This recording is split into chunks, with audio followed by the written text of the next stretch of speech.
Hey guys, and welcome back to my channel with Readings by Circe. It's with your girl Becky, coming at you with day 24. We are making it, guys. I know, hang with me. Just one more day. I am telling myself this as well. Remembering, guys, that I am on day 56, or excuse me, 54, as much as you guys are on day 24. So I am feeling it with you guys. I promise, okay? We will make it through there. So guys, again, today we are going into the connecting on a deeper spiritual level. So I've got all of my stuff set out here for you guys. If this journey is resonating with you, please hit that thumbs up button down below. Subscribe to the channel, hit that notification bell so you always know when the next video does go live. And send me a comment. Send everybody a comment. Let us all know how you guys are doing on this, and that way then, you know, the collective knows that they're not alone. It's one thing for me to say it, but it's also another thing to see everybody else that's going through it as well, right? We are in this together, guys. So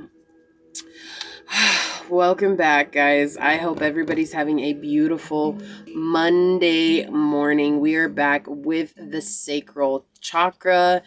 And yeah, I think I actually have solar plexus chakra. Yeah, I don't know why. That's cool, whatever. Let me change this real quick here so we can go ahead and, yeah, we'll do this one. Okay.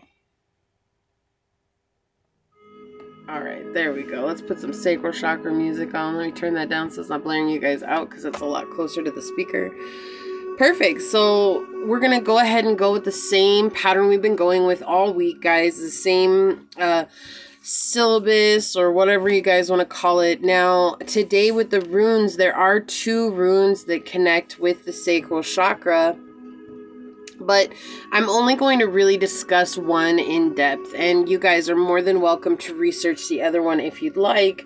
But it was just going to be, I mean, it's already a ton of information that we're going over. And so adding another rune and explaining it in depth, that would have just really put this video into upwards of an hour. And asking you guys for 30, even 38 minutes, 40 minutes, it's a lot. And so I don't want to take too much more of your time than I'm already taking, okay? And I appreciate those of you guys that have really stuck it out with me, and knowing that you are getting valuable information and tools and tips and tricks to help you guys connect with this beautiful energetic center that we all have within us. So the 2 runes that are connected with the sacral chakra are Urus, which is representative of strength, okay, and the other one is Kano, which is represented with opening, which makes sense, right? Today, we're going to talk about Urus, okay? This one right here. Now, I'm going to talk about why they're both connected, but we're really going to go in depth with the Urus. And so, Urus and Kanas are both runes of personal success, power, and deep understanding, right? Connecting with that inner knowing, our intuition, which is through the sacral chakra. When it's open and receptive, we're able to receive our intuitive knowing. The sacral chakra is affirmed by I create. It is here our deepest understanding of our purpose in this lifetime comes to manifest. Urus ensures your creation will be met with success, and Kinas or Kino, Kano. It depends on how you guys research it, but I learned it as Kano, and in here it is Kinas. And so it's the same one. This is the symbol, okay? Regardless of how you guys say it, this is the symbol because there's sometimes multiple names for them. I'm just throwing that out there. So sometimes you guys might know runes, and you might be hearing me say it a different name. It's because there are multiple names for each of them. I know it's confusing. It's all right. It's a lot, guys. This is not something you're going to learn overnight, okay? This takes time and practice and patience to get through. Okay, and Kinas or Kano, it helps you learn lessons from what you create, okay? But Urus, it means survival, independence, endurance, physical power, independence, persistence, and life force. It is connected to the Aurochs in formation and manifestation. We'll talk about Aurochs in a minute. The concepts of this is life force, the physical health of your being, courage, organic structure, which is interesting because when you think about organic structure, the first thing that comes to my mind is to birth or to give life, right? So that's the first thing that comes to my mind. healing, vigor, determination, freedom, will, and it is territorial, which would make sense because you think of a mama bear, right? And this is just a good analogy to use here. It's like you think of a mama bear and she's going to protect her young. So when you get pregnant, you protect your young. It's like you get very territorial of them, right? So it's kind of that similar energy that we're talking about here. It is your vital formative force, the archetypical patterning and raw primal power along with survival, right? We all need that need to survive here. Okay. It does consist of strength, tenacity, patterning, luck, health, pragmatic knowledge, which is just like really positive, okay? Uncontrolled rage, weakness, obsession, misdirected force, sickness, ignorance, insensitivity, and brutality, more on the negative side, okay? It does have to do with shaping and forcing fortunate circumstances creatively through your imagination and will, okay, and inspiration. It does have to do with self-healing, maintenance of good mental and physical health. It's the assertion of your home ground, your personal space. Don't touch my personal bubble, right? Independence and freedom, which we already talked about. It does have to do with strength, tenacity, courage, and the persistence against all odds. And this reminds me of creating life, right? That's kind of that energy of persistence against all odds, because it's a miracle, and we'll actually talk about that later today in the video, but it's like a miracle that life happens, right? And we'll get into that. It also is the ability to control aggression and to take responsibility. This also is a rite of passage, especially into adulthood, and that makes me automatically go straight to when a woman gets her first menstruation cycle, right? We're coming up into adulthood, and since this is connected with life, that is something that is really unique, this confirmation or this intermingling of energies here. So the aurochs is a wild, violent European ox from a millennia ago. It was respected for its raw strength, the vitality, and might, but because it was untamable, these qualities, along with its sharp, deadly horns, which are depicted in the rune itself, right? The sharp edges here. Because this actually, and it's hard to do when you draw, but this side actually goes up and it comes down at a very sharp angle. And so I just drew what I could draw. I'm not a great drawer, okay? Like, I don't really draw very good. I can if I really want to, but I was just making my own runes, guys. So just to let you know, when you see it, you'll see the sharp angle. They were cause for prudent care, right? You didn't want to run into one of those things, especially make it bad. Urus offers us focus, energy, health, and strength for our personal growth and our professional opportunities when it comes to opening our mindsets. It reminds us to keep our body and mind in shape, or to always work towards bettering ourselves no matter what you do for work or pleasure, right? In the event you feel tired or run down, it shows a time of self-reflection and how important your well-being is to you. Use while exercising to invoke this powerful energy. It says to inscribe it in silver ink on your gym bag to help get that energy while you're working out. Draw it on your body in red to intensify your strength during exercise, or like if you guys do competitive, anything that's competitive, sports, competitive, like racing, anything like that, you can draw it on your body. And you can also draw it on your forehead to find vitality when you feel run down. Okay, so those are the runes. Next, we're going to talk about tarot, and today we're going to talk about the Empress, right?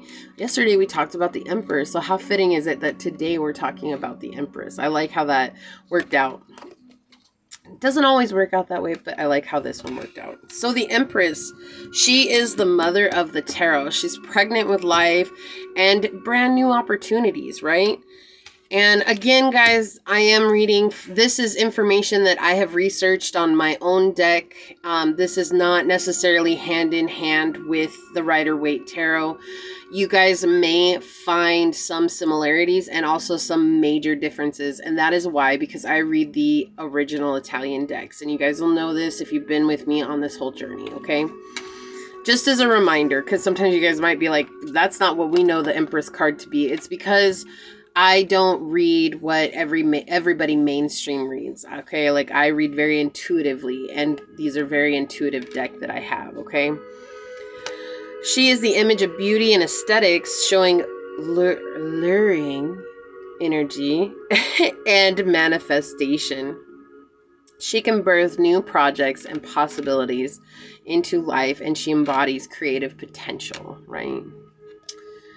She is a progressive ruler, receptive to the changes that future is bringing, right? She's very open to what's new and not afraid to use that in her rule. She does represent tradition, family, and loyalty as well as pride, but she does not let that alter the way that she is when it comes to future progressiveness. Like, she allows that to be her foundation without interrupting her rule. She does hold great power through her wisdom and her compassion. She embodies sensuality and selflessness, as well as being soft. She is considered the spiritual mother who may be of the earthly realm, but she does derive her power not only from her crown chakra, but from her profound confidence and comfort in her divine feminine nature, right? She is the divine mother, the spiritual mother, right? And yesterday we talked about the divine father, okay? So these are very fitting hand in hand. She is the teachings. Okay, and what I'm about to go into, I'm just going to say this real quick. This is very profound information. So this takes a very much like an open mind to absorb what's coming out. So I just ask that you guys go into this section of the video with an open mind and an open heart. And it doesn't have to resonate with you, but just know that this is in regards to my tarot deck. And so this is just research and information that I have gathered in regards to my particular tarot deck. So I'm not asking you guys to apply it to the Rider-Waite-Smith. These are just profound ideas as to why the Empress is connected to the sacral chakra, okay? She's the teachings of life, or what we consider creative magic, sacred magic, right? This is the magic that is life before the fall. And the fall changed the destiny of humanity. That's when death was added into our lifetimes. And this is something that's been around since the beginning of time. It's just, right, like you have the fall as the time is fall, when life is dying, when it's letting go, it's coming into this reflective energy. Okay, so that the magical union became replaced by struggle, suffering, or sacred magic became replaced by death.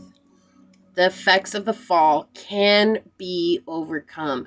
We are talking about energetically and as well as physically. Think about what precedes the fall is winter, and what precedes winter is spring. So the rebirth will always come.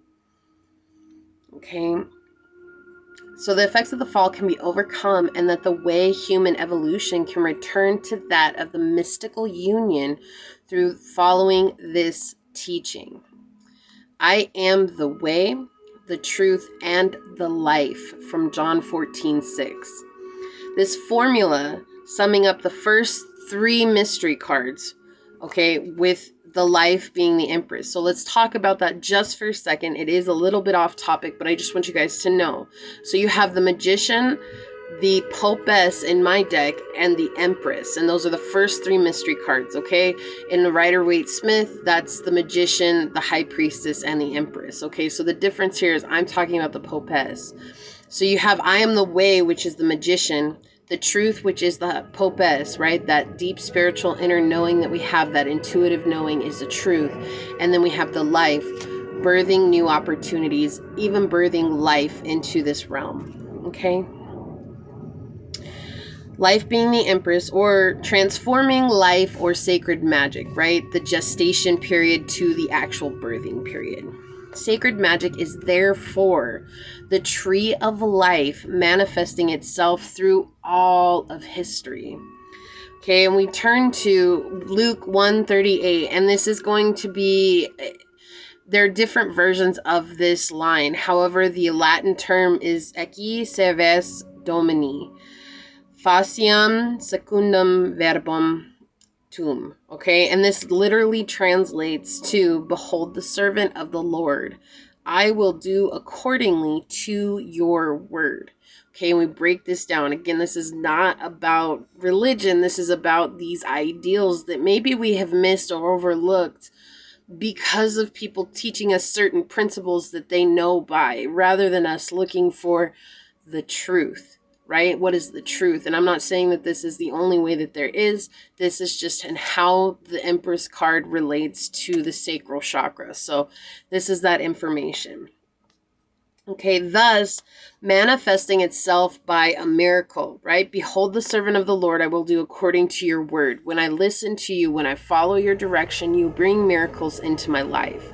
We manifest the manifestation of a miracle, just a miracle, is the human supra-biological life. And this continues throughout all of the ages. Right? Goodness, truth, and beauty do not lose their attraction from century to century. Despite all that happens in life, no matter how negative things get, faith, hope, and charity still remain a part of the world. Also, there will always be saints, sages, geniuses, benefactors, and healers all throughout the ages, as well as that pure thought, poetry, music, and prayer are not being engulfed by the void, right? They'll all remain. These are all examples of miracles in the world, not just life, but these do come to life. They do bring life, right? That this is the universal miracles, and that the miraculous, they miraculously exist, okay?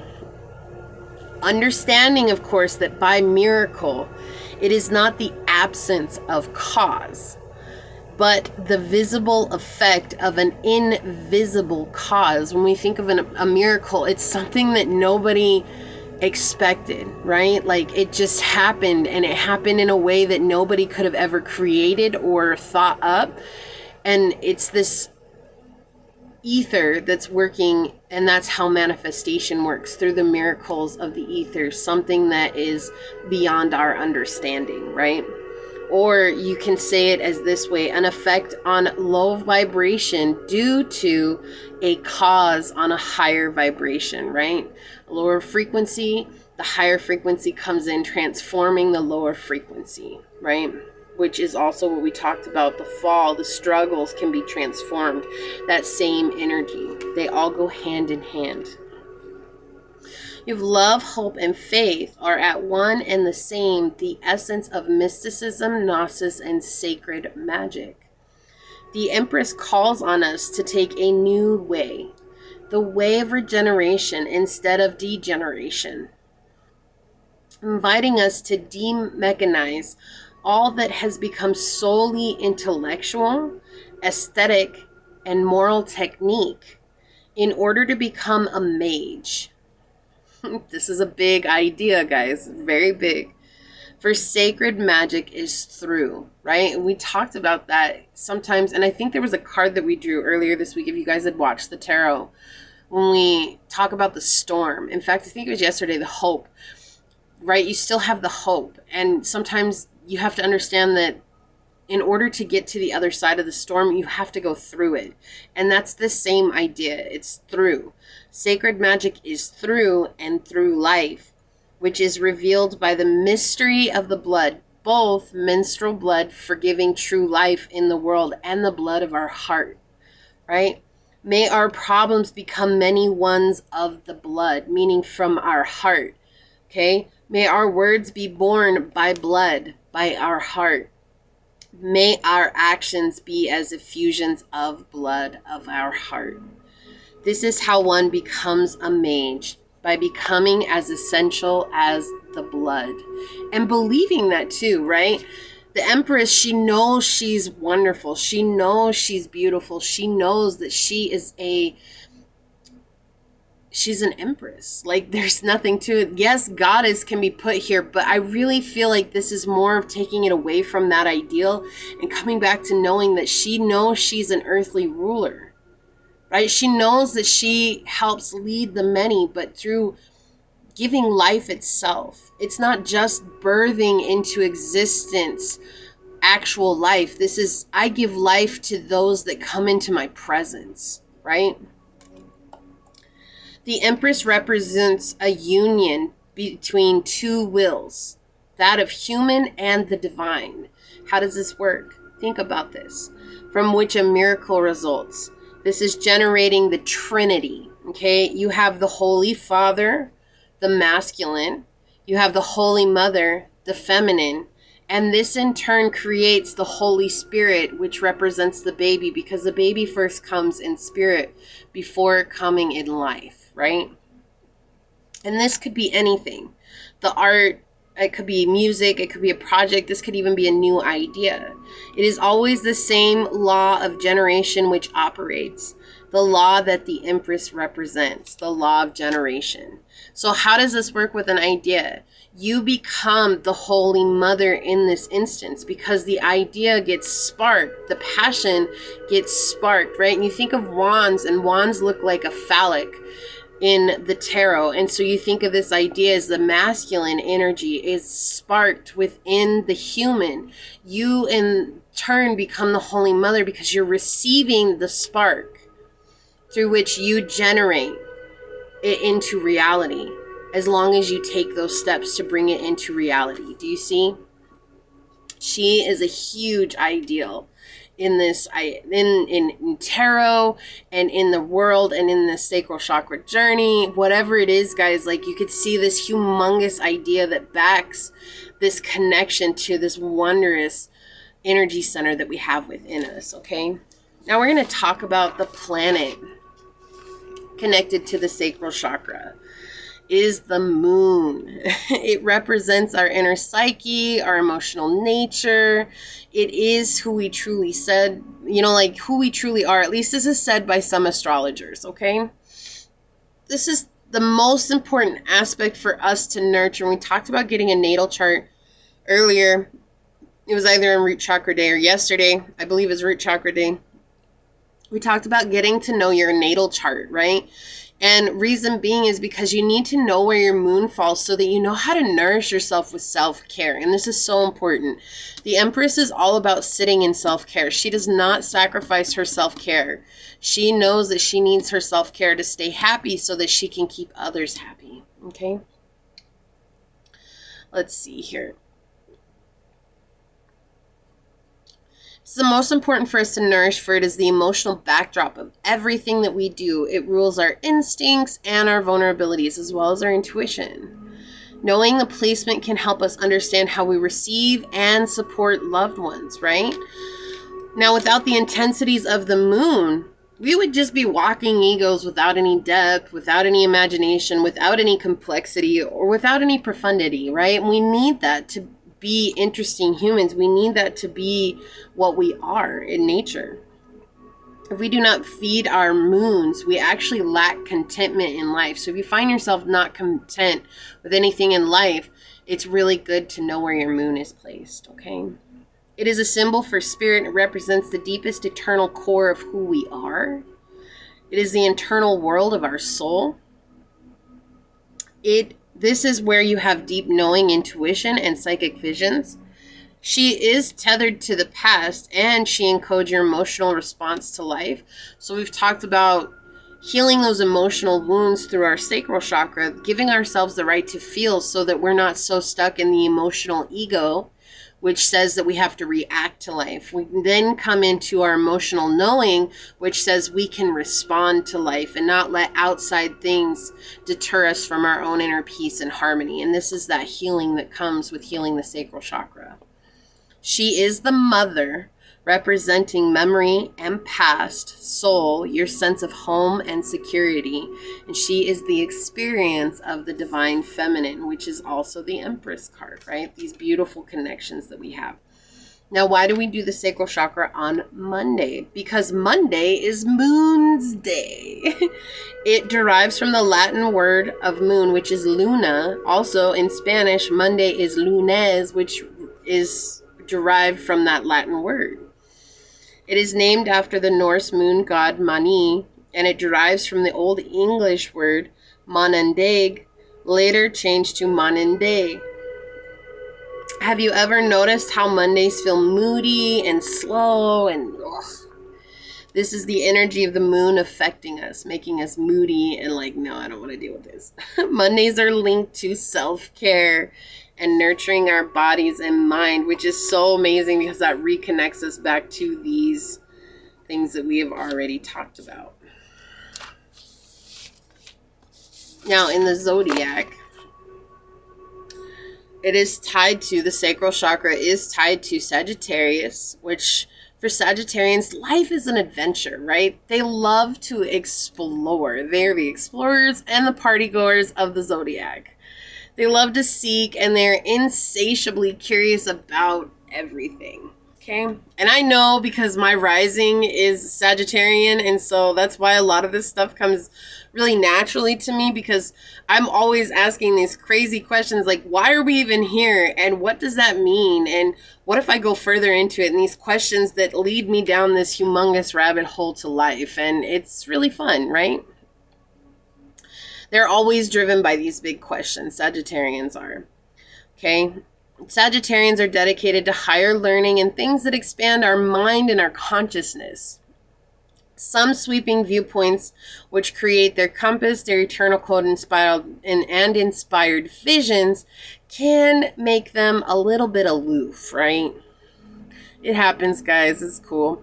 So it is important for Sagittarians to stop and smell the roses.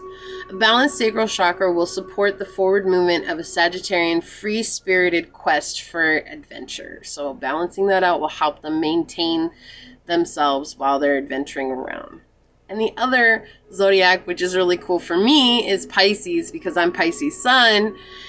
This is the other one that's connected to the sacral chakra. Pisces is the evolved energy that sits at the edge of the zodiac, where the journeying soul dissolves into the ethers. Right? So not only does a Sagittarian love to journey in life and explore and have adventure, I'm also on that other edge where it dissolves into the ethers, right? What I'm learning just automatically gets dissolved into the ethers, and where that line is sometimes is hard for me to decipher. But that's a Piscean thing. It's hard sometimes, right? At home in the spiritual plane, Pisces is trapped into both the collective and the divine. They're tapped into, not trapped. They're tapped into.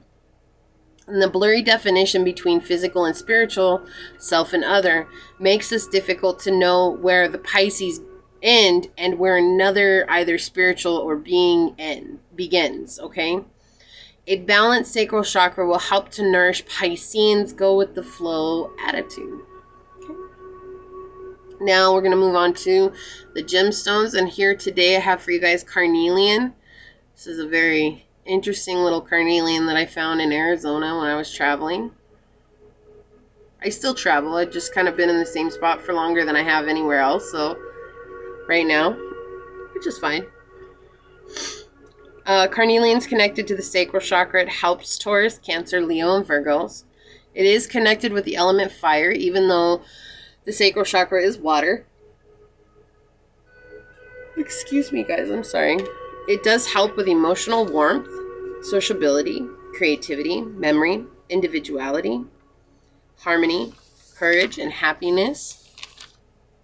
And it restores vitality and motivation while stimulating your creative centers, right? And this sacral chakra is where our creativity becomes, we get to gestate it here in our sacral chakra because we want to birth that into life, right? But it has to take time to build and to become something. It gives courage, it promotes positive life choices, it motivates for success, and it dispels apathy. It's used for overcoming any kind of abuse that you guys may have suffered, and it helps you trust yourself and your intuition. It does calm anger, it banishes emotional negativity, replacing it with thoughts of love, and it protects against envy, rage, or resentment that you might feel inside. This does help treat lower back problems, rheumatism, arthritis, neuralgia, and depression. And it can help regulate the kidneys and accelerate bone healing as well as ligaments. Okay. So, guys, that is today. Let me get your journal question. I do want you guys to journal. Yes, I know. You're probably like, Becky, I'm so tired of journaling. I can't even stand it. But it is so important to journal, guys. It will change your life. This is us building consistency and a discipline, okay? That's why we're doing it every day for these 30 days, okay? So we're on the last one of the sacral chakra, yes? Okay. So your question is, have you ever felt one of these feelings? Jealousy, possessiveness, promiscuity, frigidity, impotence, infertility, depression, or internalizing shame? What are the memory or memories tied to that, and what triggers do you notice now that bring these up? Okay, I'm really sitting with that. And I know this is a hard question, but with the sacral chakra, we learn they're all really difficult questions, okay? And I want you guys to check out the yoga on my channel in the playlist, the 10-minute yoga practice for the sacral chakra. It is there for you guys. To meditate as well and use the same meditation that you've had all week. That is perfectly okay.